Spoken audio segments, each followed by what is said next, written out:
vieron ahí la temática de hoy, se trata de mercados internacionales de crédito, que es obviamente el trabajo que vamos a desarrollar dentro de la asignatura y sobre todo que corresponde a la parte de banca y crédito.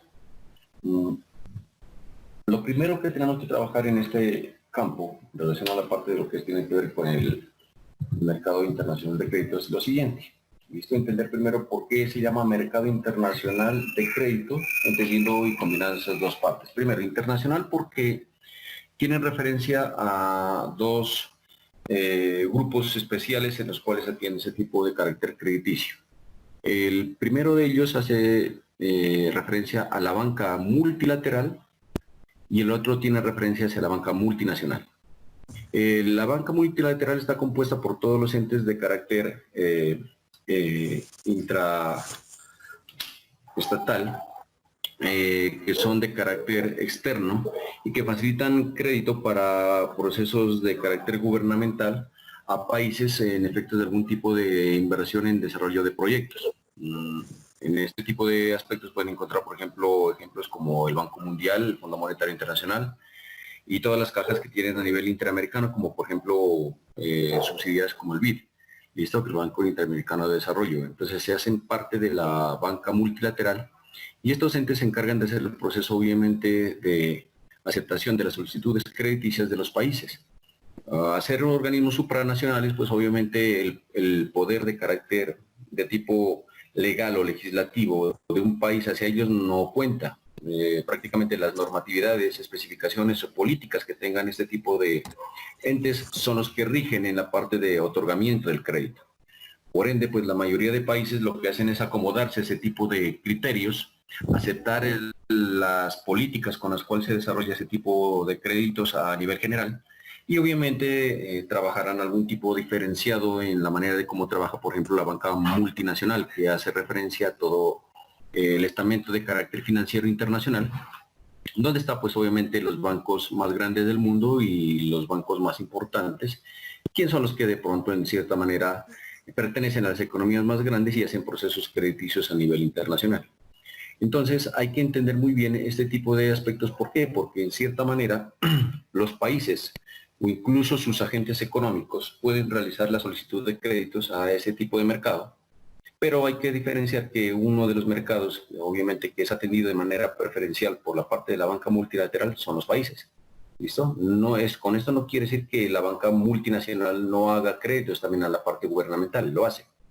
Pero por efectos de tasas, pues, y la parte obviamente de costos, que es lo que miramos desde el punto de vista financiero, que tiene prácticamente un proceso de trabajo normal en un crédito, pues obviamente podemos ir que es más llevadero la tasa de interés que ofrecen obviamente la banca multilateral que la banca multinacional.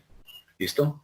¿Esto a qué se debe? Pues a que ellos lo que trabajan es bajo las características de el poder que tiene un país en razón a sus reservas internacionales. Me explico, por ejemplo, el Fondo Monetario Internacional, ¿qué es lo que hace?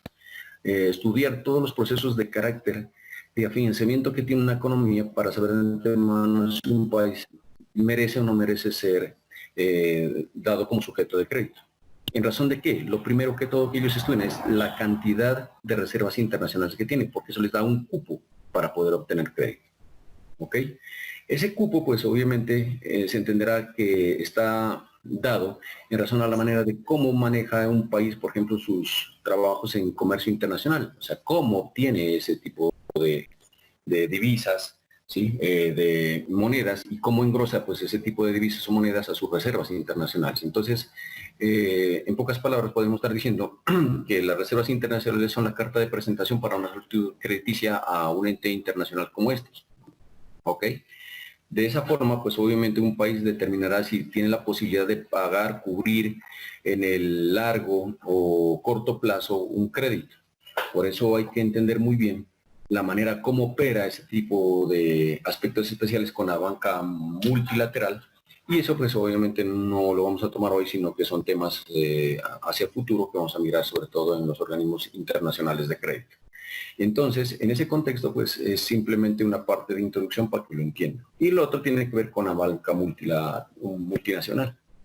La banca multinacional, al operar pues dentro de lo que es sistema financiero, ¿ok? A nivel internacional. Ese sistema financiero tiene algo muy importante, y es que, pues, como está compuesto por entes de carácter privado, es normal que por efectos de trabajo, un ente como cualquier otro necesite obtener rentabilidad, utilidades, ganancias para hacer muy bien su trabajo y poder crecer el mercado. ¿Esto qué quiere decir? Que, por ejemplo, un banco privado pues no va a dar unas tasas tan volubles y tan suaves como la banca multilateral. En ese caso, a veces los costos de crédito son un poco más altos. Claro que están regidos sobre parámetros o referentes en la parte de tasas a nivel internacional, pero lo cierto es que no son más económicos y las exigencias obviamente son de carácter más complicadas, en razón obviamente de que existe un proceso de mayor pago y obviamente en algún tipo de garantías muy especiales en cuestión a comisiones y demás que se necesitan desde el punto de vista crediticio. Entonces, un país o sus agentes económicos pueden tomar crédito de esas fuentes. Un país lo puede hacer perfectamente solicitando crédito a la banca multilateral y a la banca multinacional. Si sumamos, por ejemplo, para el caso de Colombia, toda la parte de la deuda internacional que tiene, ¿sí? La deuda externa, está referenciada en toda la sumatoria que se tiene desde el punto de vista crediticio que el país ha solicitado con la banca multilateral y la banca multinacional. O sea, deuda con entes como el Banco Mundial y deudas con entidades financieras a nivel internacional que han dado crédito para algunos proyectos, tanto de tipo público como de tipo privado, ¿correcto? Entonces, todo eso engrosa prácticamente el proceso de la deuda externa colombiana.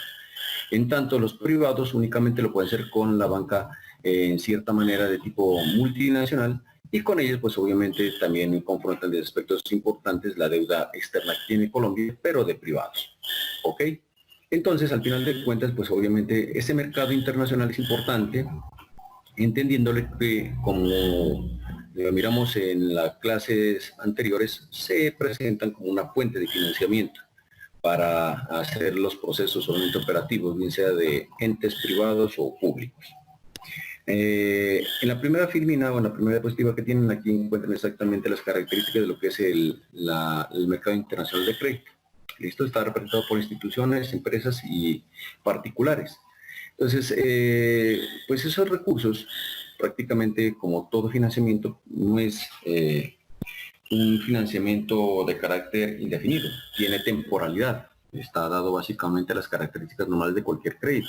Tiene un monto, tiene una tasa especificada, tiene un plazo de pago, ¿ok? Y tiene algunas prebendas adicionales, por ejemplo, como costos adicionales en la parte del crédito.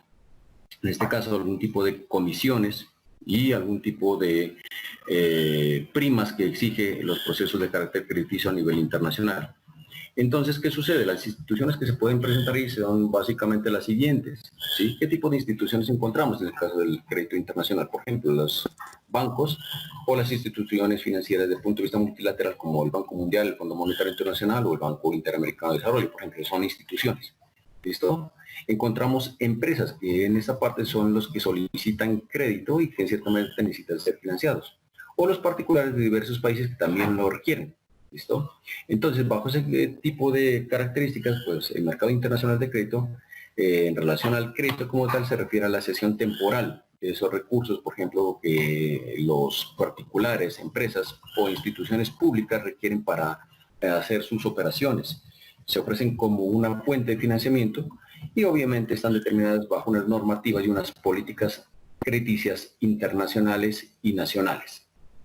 Todo depende de las características especiales. Por ejemplo, ¿sí? Cuando se hacen los créditos por la parte de la banca, por ejemplo, multinacional, sí se deben tener en referencia cosas muy específicas, que ellos no pueden facilitar crédito a una tasa cualesquiera. Ellos tienen que tener como referencia dos tasas específicas a nivel general en el mundo. Una es la tasa Prime, ¿sí? Que es una tasa gringa, ¿okay? Del mercado estadounidense, y la otra es la tasa LIBOR, que hace referencia a otro mercado financiero importante a nivel mundial, que es el mercado londinense. Entonces, la tasa Prime y la tasa LIBOR son los referentes sobre los cuales se debe hacer la parte crediticia, y que deben tener en cuenta tanto particulares, empresas o instituciones que necesiten pedir crédito a nivel internacional para saber de antemano cuál es el costo del crédito, por ejemplo. ¿Cómo trabaja ese tipo de aspectos crediticios? Obviamente desde el punto de vista del mercado de crédito. ¿Listo?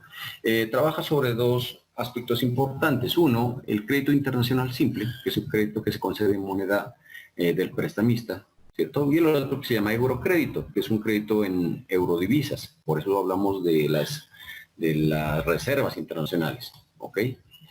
¿Por qué se le habla así de eurodivisa? Porque es una moneda muy diferente a la que deposita el país que solicita. Entonces, cuando se hace de pronto en moneda, en el caso colombiano, tomémoslo así, solicita un crédito en la parte internacional, pues lo normal, si se lo facilitan en la moneda local, pues estamos hablando de un crédito internacional simple. Pero si lo facilitan en dólares, en euros o en una moneda a nivel internacional, de las monedas más duras del mercado, pues obviamente podemos estar hablando de un crédito que se llama eurocrédito. En ese sentido, pues el mercado internacional de crédito hace entender que ese tipo de aspectos cambiarán sustancialmente. ¿Por qué? Porque, por ejemplo, para un ente, que sea un país, una empresa, una economía, o también para una institución o una persona en particular que necesite un crédito, una cosa es pagar en pesos y otra cosa es pagar en dólares. ¿Ok? ¿Por qué hay que tener en cuenta eso?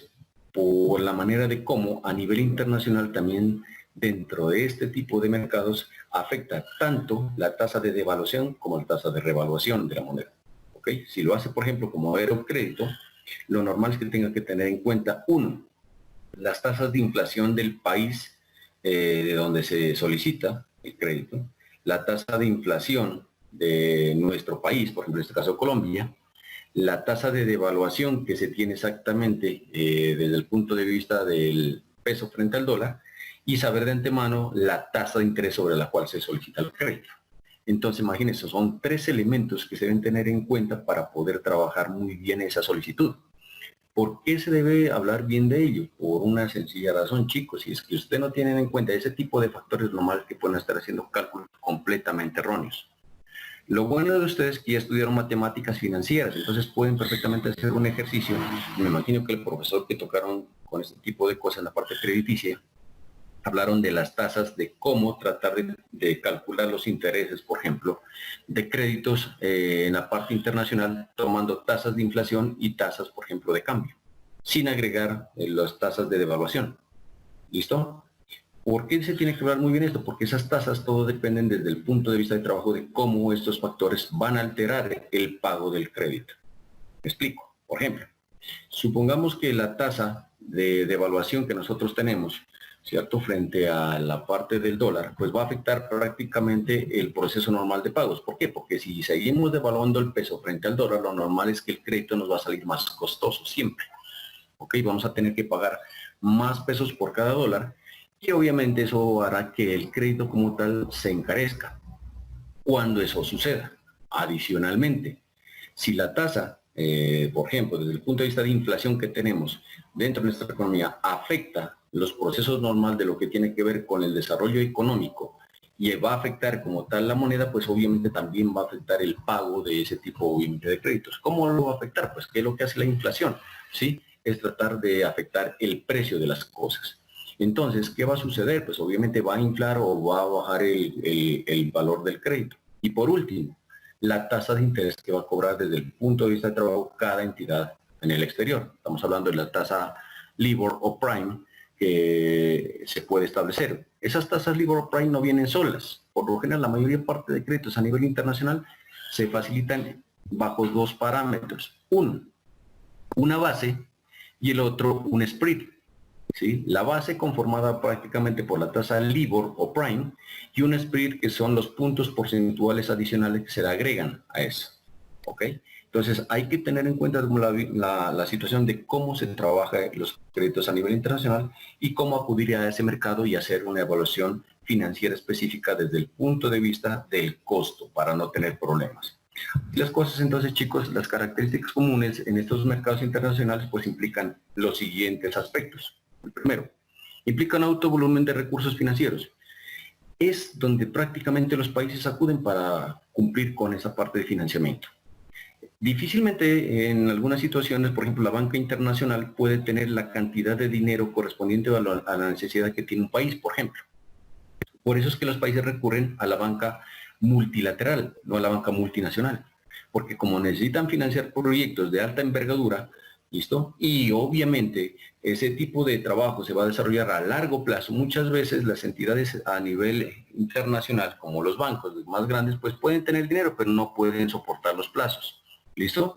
Sobre todo entendiendo que como efecto normal económico, los países pueden tener subidas o bajadas en la parte productiva. Y esto hace entender que lo más fácil, ¿cierto? Para ellos es tratar de hacerlo tal vez no a largo plazo, sino en el corto plazo. Por eso es que la forma de donde se tiene muchos recursos y bastante dinero para poder solicitar, se lo hace dentro de la banca multilateral y los países lo hacen así. Ahora, si bien, por lo general, sus entes económicos, que son, por ejemplo, los empresarios, personas particulares, como demandan un tipo de recurso mucho más pequeño, pueden recurrir a la banca multinacional. ¿Ok? Y si pueden ser atendidos, por ejemplo, para proyectos de inversión desde el punto de vista privado. ¿Ok? Entonces, implica altos niveles de volumen de recursos financieros, no solo en moneda local, sino en moneda internacional. ¿Listo? Y en algunos aspectos especiales, incluso ese financiamiento se puede hacer desde el punto de vista documental con la parte de emisión de títulos valores. Entonces, ese tipo de aspectos hay que tenerlo en cuenta para poder entender ese tipo de mercado. Chicos, necesito que de pronto, de un momento a otro, solicitarles que hablen, digan si estamos presentes alguna cosa, porque se estaba cortando la comunicación en la mañana y no quiero que me pase lo mismo acá. ¿Cómo vamos hasta ahí? Bien, Profe, está un poquito más despacio, es que está muy rápido. Listo. Lo hago así porque en menos sí, de una hora profe, y está pedazo se me muy van. rápido. Listo. Ok, yo voy más despacio, no hay problema. Yo atiendo Pero su no estamos solicitud. entendiendo, profe. ¿Sí o no? ¿Sí me están entendiendo? Sí, Gracias, muy amable. Ok, sí, les agradezco. pero más despacio. Bueno, tranquila, no hay problema, con todo gusto. Listo, vamos con la segunda parte de la característica. El primero, son créditos sindicados. Esa palabra sindicados hay que ponerle mucho cuidado. ¿Por qué se hablan sindicados? Porque viene de la palabra sindicato, ¿listo? Que son un grupo. Este tipo de créditos rara vez se hacen de manera individual por los entes crediticios. Siempre se lo hace en grupo por los niveles de exigencia y análisis que necesitan hacer. ¿A qué se debe esto? A que muchas veces por efectos de solicitud, por ejemplo, de un país, en el caso, por ejemplo, de Colombia, cuando solicita crédito a la banca multinacional, no a la banca multilateral, tienen que hacer un estudio. ¿Listo? Y no todo a veces lo tienen los bancos para poder desarrollar. Entonces necesitan, por ejemplo, la ayuda de otro tipo de entidades que son más certeras en el proceso de calificación de riesgo, por ejemplo. Entonces, ese tipo de créditos, al ser sindicados, a veces también incluso por la parte del volumen de solicitud, estamos hablando del monto de dinero que se necesita, no lo tienen totalmente. Esto hace entender que necesitan reunir esa cantidad y lo hacen mediante el proceso normal de unirse como grupo y ahí nombran a un banco director. Ese banco director es el que va a ejercer los procesos prácticamente de tipo contractual con quien solicita el crédito. Por eso se llaman créditos sindicados, porque es grupal, no muchas veces lo hace individual. ¿Listo? Un ejemplo en la parte de la banca multilateral es cuando, por ejemplo, quien lo desembolsa es el Banco Mundial, pero quien ha hecho el estudio es prácticamente el Fondo Monetario más el Banco Interamericano, pero el Banco Mundial es el que dirige la parte del crédito, por ejemplo. Entonces, eso hace entender que los créditos a nivel internacional, por lo general la mayoría de ellos son sindicados, no son unilaterales o de carácter de una unidad. Adicionalmente, ¿por qué lo hacen así? Pues es obvio. Se entiende que a nivel financiero lo que más se necesita a nivel internacional en los casos, por ejemplo, de los tipos de manejo de dinero, lo que se busca es hacer un proceso de diversificación de riesgo. Entonces, ¿qué sucede? Al ser sindicados, al todos conformarse en un grupo y que se haga por grupo, pues obviamente cada uno va a tener menos riesgos en la parte de desembolso. Me explico. Supongamos que Colombia necesita un crédito, ¿listo? Y que lo va a solicitar, por ejemplo, digamos, al Chase Manhattan Bank en Estados Unidos. Él va a decir, listo, yo puedo facilitarlo, pero yo tengo que saber de antemano cuánto es lo que usted va a pedir. Listo, entonces pide una cantidad, digamos, grande para los efectos normales de financiación del proyecto. Entonces él dice, sí, no hay problema, pero entonces ¿qué va a hacer el Chase Manhattan Bank? Va a llamar de pronto a un banco londinense, va a llamar a un banco, por ejemplo, suizo, va a llamar a otro banco y decir, bueno, listo, Colombia necesita esto, señores, facilitemos ese crédito. Ustedes ponen su parte, usted el otro y el otro, ¿listo? Cada quien pone, digamos, una parte de lo que solicita el acreedor. En este caso, pues ya se facilita el crédito a Colombia. Entonces, supongamos que a Colombia le va muy mal y que no tiene la forma de cómo regresar y pagar eso. Pues entonces cada banco va a perder menos. ¿Sí? Si lo hace de manera individual, pues va a perder la totalidad. En cada envío eso permite a ellos diversificar el riesgo. Eso uno. Y dos, hacer procesos, obviamente, de análisis mayoritarios en la parte crediticia. Por esa parte se llaman créditos indicados. Esa sería la explicación específica. 3. El tipo de interés es siempre variable o flotante, lo que les acabo de comentar. ¿Qué sucede con las tasas de interés? Listo, las tasas de interés no son tasas de carácter fijo. Y van a volverse variable o flotante por una sencilla razón, porque van a estar afectadas primero, uno, por la parte de lo que les comenté, la tasa de interés que está amarrada básicamente a un indicador a nivel internacional que puede ser la tasa prime o LIBOR, más un spread, que es los puntos porcentuales que tiene que colocar de pronto el acreedor por efectos de ganar, obviamente, la parte crediticia. 2. La tasa que tiene que ver de referencia normal entre monedas, en este caso para nosotros la tasa representativa del mercado. Como hay un proceso de variabilidad, ¿sí?, de pesos frente al dólar, pues eso va a afectar. Y obviamente los intereses van a variar por efectos de ese cambio. Y por último, ¿sí?, la tasa que tiene que ver con inflación tanto del país que facilita como del país que solicita. Entonces también va a afectar porque hace efectos de carácter económico. ¿Sí? Entonces, por lo general, un país que tenga una estabilidad desde el punto de vista financiero buena, por ejemplo, digamos, un tipo de país como Suiza, no lo voy a llevar a Estados Unidos para que no se tome el ejemplo de siempre. Pues Suiza no tiene problemas en los cambios de carácter económico, entonces tiene unas tasas, por ejemplo, de inflación demasiadas estables. ¿Listo? Su economía no va a tener una variabilidad en precios, por tal hecho, pues obviamente va a ser una variable que poco de cierta manera va a afectar, por ejemplo, la tasa de interés. Pero pues si hablamos de otros países, por ejemplo, como en el caso estadounidense, ¿sí?, que en este momento, pues obviamente por efectos de carácter de la contingencia que tenemos, ha tenido variabilidad en sus tasas de inflación, y por los efectos normales de lo que ha pasado con los mercados financieros, pues obviamente eso va a afectar también la manera crediticia y la tasa de interés que tiene en razón de los créditos que este país ha dado a los demás países. Eso hace entender que la tasa de interés, pues obviamente siempre va a ser variable o flotante, no va a ser estable. Y por no ser estable, pues obviamente ese tipo de créditos tienen mucha responsabilidad en la parte de exigencia. ¿Por qué? Porque pues si no se cumple, obviamente la parte de garantías empiezan a ser cumplidas por estos países y obviamente hay procesos de ejecución, no muchas veces desde el punto de vista monetario, pero sí desde el punto de vista de políticas especiales. Quisiera ahondar más de esto, pero no es pertinente en este momento, la verdad, porque pues, el tiempo no nos alcanza, y segundo, porque no es resorte, sino cuando hablemos de la banca multilateral, específicamente de los organismos multilaterales de financiamiento como el Banco Mundial. Ok.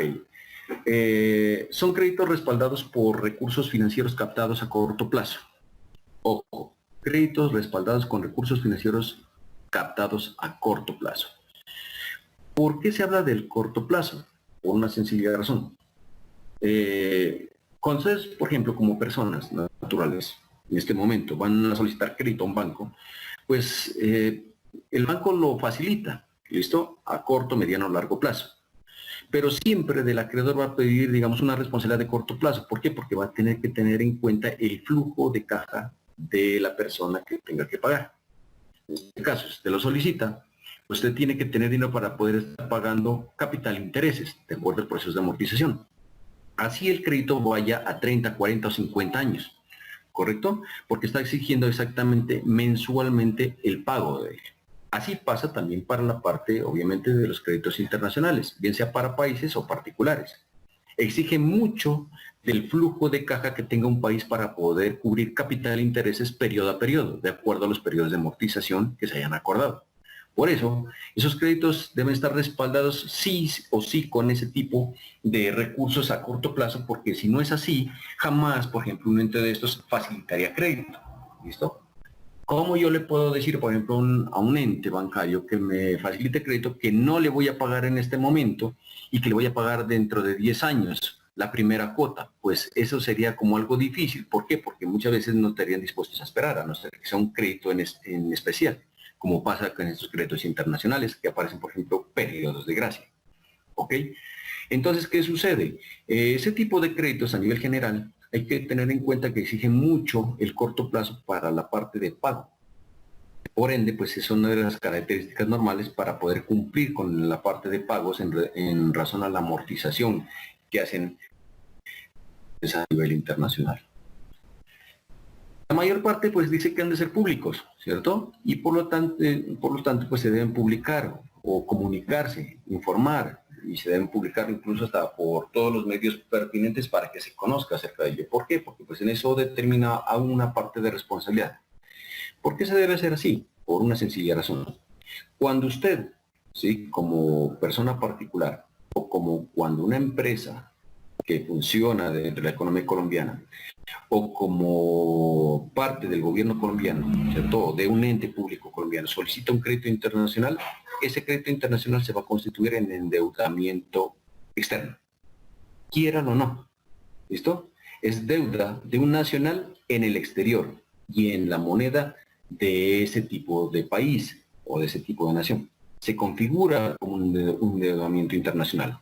Cualquier duda que tengan, si quieren, pueden consultar la parte del estatuto cambiario en el Banco de la República y mirarán que dentro de la normatividad eso lo estipula así. Eso hace parte de la normatividad cambiaria. Que cuando uno solicita crédito internacional, uno se convierte ya en deuda externa, ¿correcto? Y por hecho uno tiene responsabilidad en pagarla, porque es algo que el país, en cierta manera, por cuenta de sus particulares, de sus empresas, incluso de la parte pública, debe al exterior. ¿Y qué es lo que tiene que hacer? Pues pagarla, ¿correcto? Entonces, por tal hecho, pues obviamente se convierte en algo de carácter público, porque si usted no lo paga, pues lo normal es que van a venir por usted. ¿Quién? Primero, los entes nacionales, como el Banco de la República, haciéndole entender que usted debe cumplir con esa obligación, porque si no, obviamente, ¿quién va a pagar los platos rotos? El país. ¿Listo? ¿Por qué lo va a pagar? No lo va a pagar en dinero, lo va a pagar básicamente en algo que se conoce como nombre o calificación de riesgo. ¿Está claro? La calificación de riesgo para un país es importantísima. Si ustedes miran, por efectos de la contingencia de lo que nos ha sucedido ahora en este tiempo de pandemia, pues la calificación de riesgo de nuestro país ha bajado.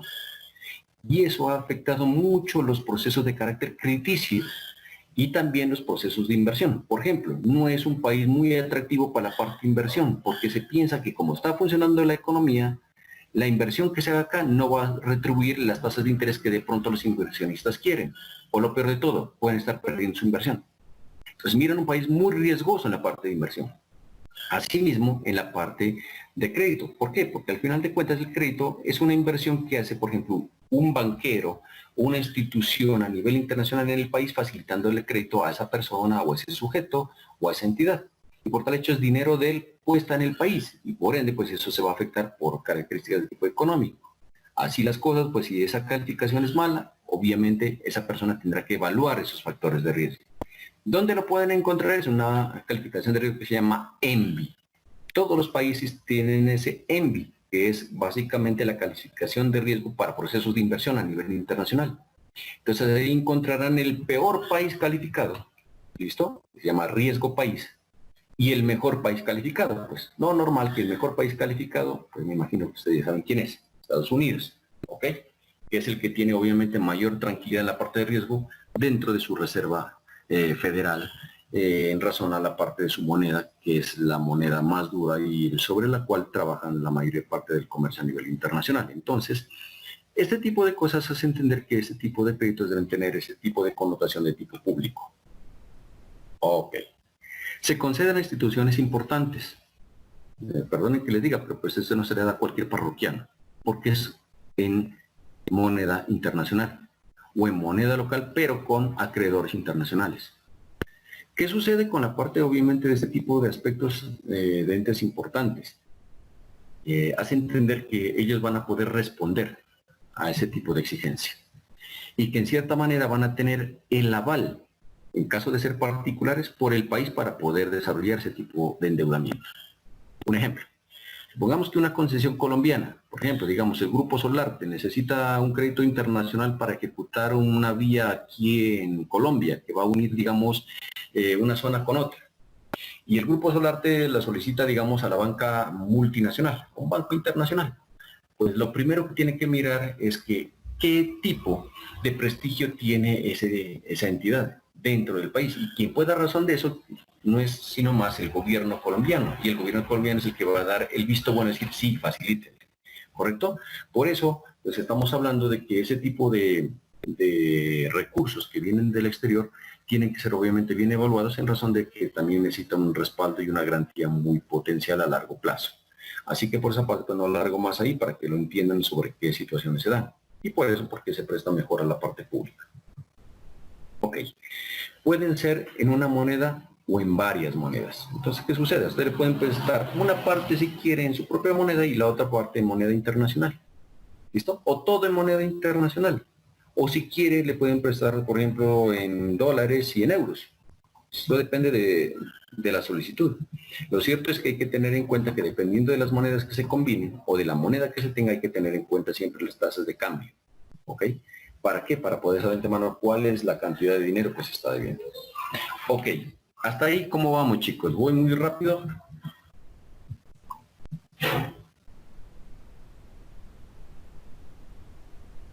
No, profe, ahí está bien. Listo, gracias, muy amable. Bueno, aquí vamos a hablar acerca de la estructura de los créditos sindicados. ¿Listo? Entonces, esa estructura, pues, ya la acabé de comentar. ¿Listo? Estamos hablando de que no trabaja un solo ente, sino una combinación de ellos. Entonces, se habla de un banco director que se encarga de la organización del crédito, pues es el que va obviamente a recibir la solicitud y quien va a empezar a hacer los procesos de estipulación de las políticas en razón a la parte crediticia, las exigencias en tasa, en monto, en la manera de colaterales, etcétera, de que tengan los créditos como tal. Y por tal hecho, pues es el que va a hacer la parte de cobro. En pocas palabras, ante él hay que pagar, es el banco director. Hay un banco agente que es el que se encarga de gestionar y administrar el crédito. Esto es el que se encarga del punto del parte de vista operativo. Y de pronto porque en algunos aspectos este banco agente es el que tiene de pronto alguna subsidiaria en el país donde se solicita el crédito. Entonces, con él es más fácil hacer la parte de procesos de cobro, digámoslo así, del crédito como tal en la parte de capital e intereses. Y Banco Participarte, un prestamista, es el que de pronto obviamente va a ser que va a otorgar el típico crédito que se solicita. Entonces, por eso es que habla de un crédito sindicado, porque reúne prácticamente, digamos, a esos tres tipos de entes para que, pues, obviamente haga un proceso de mejor trabajo. ¿Listo? Esa sesión, pues, obviamente de crédito, ¿sí? del grupo sindicado, pues, hace entender que este tipo de trabajo se presenta por lo general en la mayor parte de créditos a nivel internacional. No voy más allá. Por lo general, ¿cuál es el costo efectivo del crédito internacional? Entonces, como estamos hablando, el costo normal está dado prácticamente por los siguientes aspectos.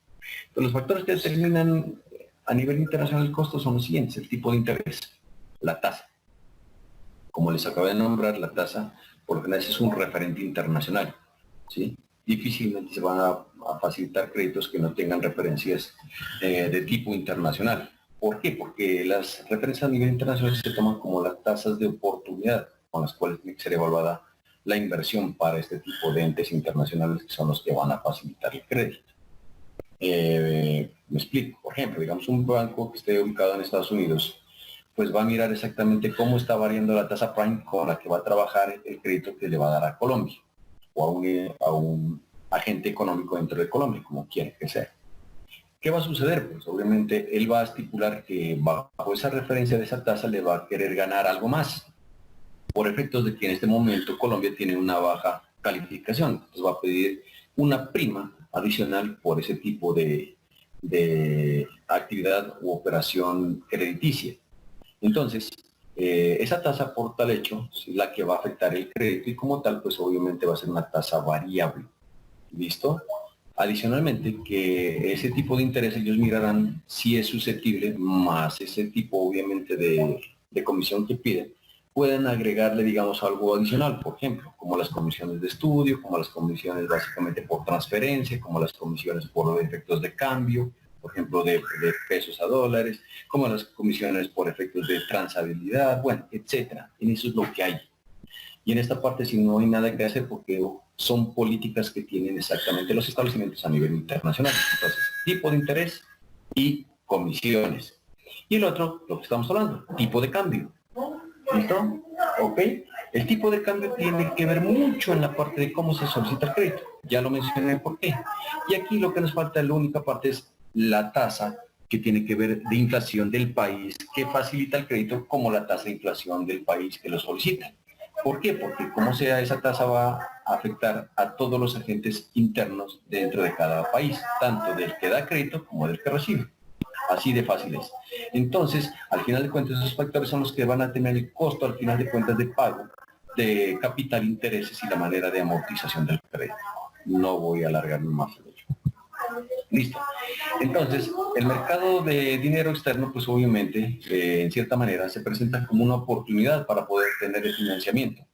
¿Listo? Para procesos de inversión. Por ejemplo, para los países se presenta como una oportunidad para cumplir los proyectos que necesitan de impacto social. También para tener la oportunidad de afianzar, por ejemplo, procesos de desfase en la parte de lo que tenemos en la balanza comercial y balanza de pagos. Por ejemplo, cuando sucede eso, se puede solicitar la inyección de ese tipo de recursos vía crédito, ¿ok? O cuando en este caso, por ejemplo, como el que nos estaba pasando, por efectos de la pandemia, los países necesitan hacer procesos de inversión en la parte de salud, ¿ok? Entonces necesitamos más hospitales, necesitamos más unidades, obviamente, de trabajo médico, necesitamos más cantidad, por ejemplo, de medicamentos, más cantidad de cobertura. Entonces a veces el dinero no está, o el gobierno ya ha cumplido con gastar al último pucho, pues digamos que tiene la parte de ahorro en algún tipo de fondos en especial, y luego de eso, pues, ¿qué es lo que va a echar mano? A las reservas internacionales, que son normales, ¿listo? Que es donde tiene de pronto otro tanto más de dinero. Pero lo interesante en esto es, antes de recurrir a eso, pues a tratar de acabar con la marrana, como se dice, cuando uno ya no tiene nada que hacer para quebrar el marranito, pues. Entonces facilitan obviamente el proceso de conectividad con ese tipo de mercados, sobre todo con la banca, en este caso multilateral, para solicitar ese tipo de financiamiento. Entonces, ¿cómo lo hacen? Pues obviamente lo hacen para diferentes actividades. En el caso de particulares, pues es un mercado que facilita mucho los procesos, por ejemplo, de carácter de comercio internacional. ¿Okay? Facilitan la apertura, por ejemplo, de algún tipo de cosas especiales como las cartas de crédito, ¿okay? Que son los medios de pago internacional, uno de los más afianzados, más utilizados, más respaldados, de menos riesgo y de más confiabilidad por la parte de los procesos de importación y exportación. ¿Dónde se presenta eso? Pues estamos hablando en un mercado en especial que se llama mercado de cambio extranjero. Entonces, ese mercado de dinero externo, visto que habla aquí la placa, pues se hace referencia a ese tipo de entorno financiero en el cual se puede obtener ese tipo de beneficios sin necesidad obviamente de recurrir a otra parte que no sea reconocida o avalada a nivel internacional. Recordemos, chicos, tengan en cuenta que todo esto está funcionando bajo un tipo de estructura que se llama sistema financiero. Todo lo que funciona dentro del sistema financiero está regulado, vigilado, ¿ok? Y completamente trabajado para que los entes puedan tener el acceso y puedan obviamente ser cuidados por parte de estas entidades para poder hacer los trabajos que ellos requieren desde el punto de vista de uso del dinero. Entonces, este mercado pues también pertenece a ese tipo de estructura, pero a una estructura internacional. Es el sistema financiero internacional, donde están todos los sistemas financieros de todo el mundo. ¿Ok? Y hay una interconectividad con ello. Entonces, eso es lo que facilita ese tipo de trabajo para la parte crediticia. Entonces, ¿cómo opera ese mercado de dinero? Pues hay una oferta por parte del punto de vista crediticio. Dos, hay demandantes, como lo miramos. ¿Listo? Y tres, pues obviamente tenemos las diversas operaciones que se pueden realizar. Entonces, los oferentes son los que quieren dar dinero. Listo, chicos, alguien se salió por ahí. Me da que de pronto nos cortemos porque en la mañana sucedía lo mismo y se nos iba el audio. Entonces me confirman si están en línea todavía, por favor, alguien que me confirme. Sí, profe, sí se lo escucha bien. Ok, Sí, gracias. profe. Sí, profe. Sí, profe, sí se Gracias. Entonces, ¿cómo opera? Pues como lo miramos en las clases presenciales. Hay un oferente, que es el que da crédito. Hay un demandante, que es el que necesita. Y bajo esos criterios, pues ese mercado lo que busca es dar diferentes tipos de opciones, buscando que las operaciones se instalen dentro de ese mercado. Entonces, uno, pueden ser descuentos, pueden ser créditos, puede ser la parte de leasing, etcétera, que es lo que miramos en los tipos, obviamente, de características de fuentes de financiamiento que pueden existir. Eso ya lo miramos hace 2 clases. ¿Listo? Los pagares a corto plazo, pagares de aceptaciones bancarias y los créditos comunes y corrientes, pues. Entonces, el mercado internacional de obligaciones hace entender que bajo ese tipo de situaciones los países deben acoger a lo siguiente, ¿cierto? Entonces, existen los procesos de carácter de obligación internacional simple, ¿no? Y uno de obligación en eurobonos, lo que estamos hablando, o en euro divisas. Eso, pues, obviamente va a afectar la manera de cómo se desarrolla el crédito. Y todo es estudiado específicamente por estos señores, que son los que se encargan de hacer todo ese trabajo. Estos son los que se encargan de hacer todo ese rollo. ¿Sí? Estos señores son los que dicen, ok, mejor lo vamos a facilitar en esta parte porque pues es lo mejor que tenemos hoy en día. O usted tiene que aceptarlo en esta parte porque es lo que debemos hacer para que usted de pronto no tenga problemas en sus partes. Entonces ellos son los que van a avalar exactamente ese tipo de trabajo para que puedan tener. ¿Y por qué? Porque estos señores, como ustedes miran, no está un solo, sino está 1, 2 y 3 personas ahí. Por eso se llama sindicado. Entonces son un sindicato. ¿Listo? Por eso se llaman créditos sindicados. Entonces, este es el que direcciona, este es el que operativiza y este es el que presta. ¿Listo? Pero en razón de lo que avalan los países. ¿Correcto? Entonces ahí está. Entonces, hablamos de estos aspectos especiales y obviamente en razón de ello podemos sacar las siguientes conclusiones, chicos, que no podemos ir más allá. La primera, pues obviamente que los gobiernos por lo general son los protagonistas en la parte de lo que es la solicitud de créditos a nivel internacional. Y les gusta pedir dinero para poder afianzar, digamos, algunos proyectos sobre los cuales en este momento no tienen liquidez para poder hacerlo.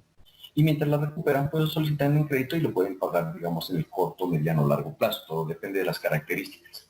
¿Listo? Por lo general, todo el dinero que se tiene en la economía siempre está circulando dentro de ella. Entonces hay un volumen o cantidad de dinero que se establece para poder facilitarlo. Les recuerdo que, por ejemplo, en un banco, y ese es el trabajo de los bancos o de las entidades financieras a nivel internacional desde el punto de vista crediticio, es poder apoyar los procesos de las necesidades de las unidades deficitarias, de las que necesitan crédito para poder desarrollar sus actividades. Así pasa con empresas, con individuos, con países. Entonces, ¿qué sucede? Pues hay que buscar la manera de cómo canalizar ese dinero. Entonces, los bancos lo que buscan siempre es facilitarlo. ¿Por qué? Porque el guardarlo no les sirve. ¿Listo? El hecho de que ellos pongan la circular significa que están dentro de su actividad ganando beneficios y esos beneficios pues obviamente son muy atractivos en algunas ocasiones. ¿Okay? En el caso de la parte internacional pues es importante mencionar que lo que buscan ellos es obviamente tratar desde el punto de vista en lo que se tiene estipulado en las políticas, por ejemplo, de la banca multilateral, es tratar de ayudar, esto colaborar. Eso está entre los objetivos. Ustedes van a leer los objetivos, por ejemplo, del Fondo Monetario Internacional, mirarán que son objetivos muy altruistas, los cuales incluso cualquiera que los lee, pues le da ganas de llorar leyéndolos, sabiendo de antemano cómo están planteados. Y lo que buscan es afianzar, ayudar, colaborar, dicen ahí, de tratar de beneficiar, buscar que los países crezcan de manera igualitaria. Pero ustedes miran que en cierta manera eso no se da. Entonces, una cosa es lo que se publica en política y otra cosa es lo que se hace. ¿Ok? Entonces hay que tener en cuenta eso. Y lo vamos a hablar y vamos a hacer una especie como de debate pequeño de ver los efectos de la banca multilateral, por ejemplo, en un país como Colombia.